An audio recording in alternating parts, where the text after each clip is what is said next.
Hello, today we get to continue reading in 2 Samuel, starting with chapter 15.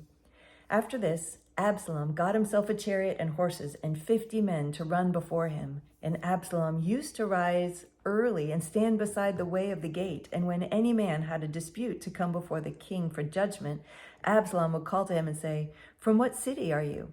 And when he would say, "Your servant is from such and such a tribe in Israel," Absalom would say to him, "See, your claims are good and right. But there's no man designated by the king to hear you." Then Absalom would say, "Oh, that I were judge in the land. Then every man with a dispute or cause might come to me, and I would give him justice." And whenever a man came near to pay homage to him, he would put out his hand and take hold of him and kiss him. Then Absalom did to all of Israel who came to the king for judgment. So Absalom stole the hearts of the men of Israel. And at the end of 4 years, Absalom said to the king, "Please let me go and pay my vow, which I have vowed to the Lord in Hebron. For your servant vowed a vow while I live in Geshur in Aram, saying, 'If the Lord will indeed bring me back to Jerusalem, then I will offer worship to the Lord.'" The king said to him, "Go in peace." So he arose and went to Hebron. But Absalom sent secret messengers throughout all the tribes of Israel, saying, "As soon as you hear the sound of the trumpet, then say, 'Absalom is king at Hebron.'" With Absalom went 200 men from Jerusalem who were invited guests, and they went in their innocence and knew nothing. And while Absalom was offering the sacrifices, he sent for Ahithophel, the Gilonite, David's counselor, from his city Gilo, and the conspiracy grew strong, and the people with Absalom kept increasing. And a messenger came to David saying, "The hearts of the men of Israel have gone after Absalom." Then David said to all his servants who were with him in Jerusalem, "Arise and let us flee, or else there will be no escape for us from Absalom. Go quickly, lest he overtake us quickly and bring down ruin on us and strike the city with the edge of the sword." And the king's servant said to the king, "Behold, your servants are ready to do whatever my lord the king decides." So the king went out, and all his household after him, and the king left 10 concubines to keep the house. And the king went out, and all the people after him, and they halted at the last house. And all his servants passed by him, and all the Cherethites, and all the Pelethites, and all the 600 Gittites who had followed him from Gath passed on before the king. Then the king said to Ittai the Gittite, "Why do you also go with us? Go back and stay with the king. For you are a foreigner and also an exile from your home. You only came yesterday, and shall I today make you wander about with us? Since I go, I know not where. Go back and take your brothers with you, and may the Lord show steadfast love and faithfulness to you." But Ittai answered the king, "As the Lord lives, and as my lord the king lives, wherever my lord the king shall be, whether for death or for life, there also will your servant be." And David said to Ittai, "Go then, pass on." So Ittai the Gittite passed on with all his men and all the little ones who were with him. And all the land wept aloud as all the people passed by. And the king crossed the brook Kidron, and all the people passed on toward the wilderness. And Abiathar came up, and behold, Zadok came also with all the Levites, bearing the ark of the covenant of God. And they set down the ark of God until the people had passed out of the city. Then the king said to Zadok, "Carry the ark of God back into the city. If I find favor in the eyes of the Lord, he will bring me back and let me see both it and his dwelling place. But if he says, 'I have no pleasure in you,' behold, here I am. Let him do to me what seems good to me." The king also said to Zadok the priest, "Are you not a seer? Go back to the city in peace with your 2 sons, Ahimaaz your son, and Jonathan the son of Abiathar. See, I will wait at the fords of the wilderness until word comes from you to inform me." So Zadok and Abiathar carried the ark of God back to Jerusalem, and they remained there. But David went up the ascent of the Mount of Olives, weeping as he went, barefoot and with his head covered. And all the people who were with him covered their heads, and they went up weeping as they went. And it was told David, "Ahithophel is among the conspirators with Absalom." And David said, "O Lord, please turn the counsel of Ahithophel into foolishness."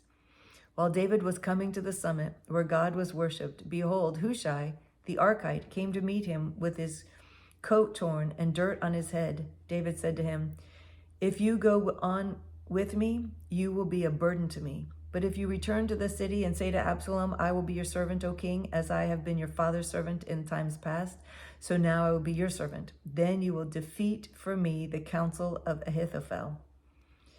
Are not Zadok and Abiathar the priests with you there? So whatever you hear from the king's house, tell it to Zadok and Abiathar the priests. Behold, their 2 sons are with them there, Ahimaaz and Zadok's son, and Jonathan, Abiathar's son. And by them you shall send to me everything you hear." So Hushai, David's friend, came into the city just as Absalom was entering Jerusalem. Chapter 16.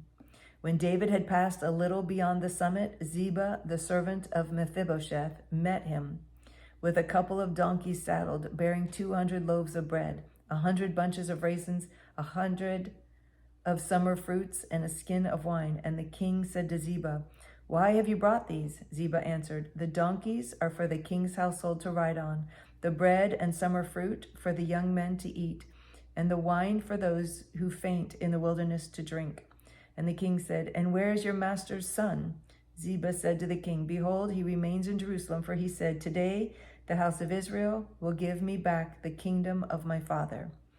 Then the king said to Ziba, "Behold, all that belonged to Mephibosheth is now yours." Wow. Oh, wow. And Ziba said, "I pay homage. Let me ever find favor in your sight, my lord the king." When King David came to Bahurim, there came out a man of the family of the house of Saul, whose name was Shimei, the son of Gera. And as he came, he cursed continually, and he threw stones at David and at all the servants of King David. And all the people and all the mighty men were on his right hand and on his left. And Shimei said as he cursed, get out, you man of blood, you worthless man. The Lord has avenged on you all the blood of the house of Saul, in whose place you have reigned. And the Lord has given the kingdom into the hand of your son Absalom. See, your evil is on you, for you are a man of blood."